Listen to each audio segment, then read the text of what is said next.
Let's go back a little bit in time to provide some context to the tensions between the U.S. and Iran today. I know that you briefly mentioned the history, but let's dig a little deeper.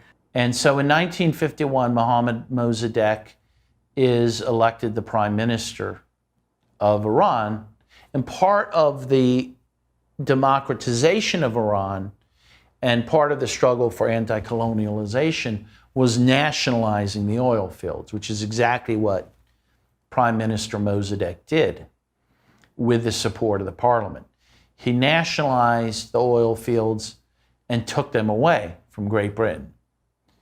Did offer compensation for that, but was never able to work out a deal before he was finally overthrown 2 years later in 1953.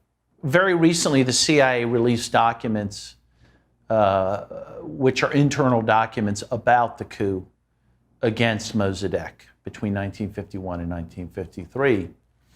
And when you read it, you see that the U.S.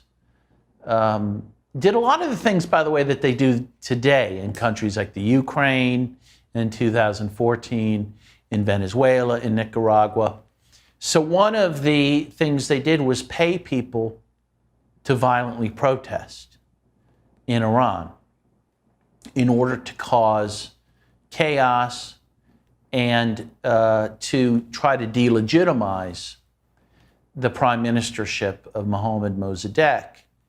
And they were very clear that they wanted violent street protests in order to provoke Mossadegh into violently suppressing the protest, and then they could use that as a pretext to lead the military, which it had a huge influence over, to then overthrow Mossadegh. And again, we see this time and again in various countries throughout the world.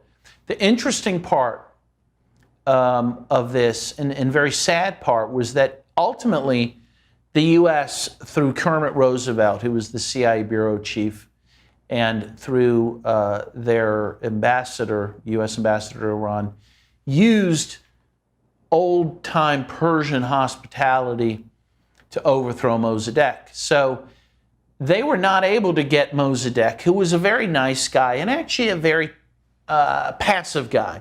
So he was not a guy that was apt to want to send in the military to attack protesters. So as a last-ditch effort, they went to Mossadegh, went to his house, and they said, these protesters are attacking Americans who are here in Iran.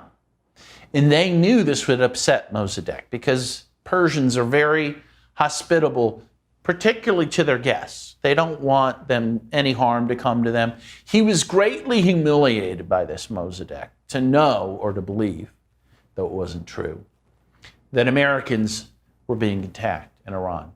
So then he called on Iranian forces to suppress the protesters in order to defend the Americans that he thought were being attacked.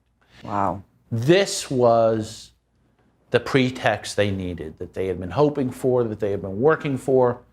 And this is when they send in General Zaghetti, who is their hand-picked guy, to go in and lead forces to arrest Mossadegh and to overthrow his government.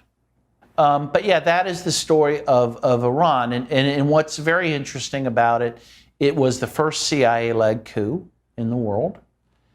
But it was a script that we would see played over and over again throughout the years, including to this very day.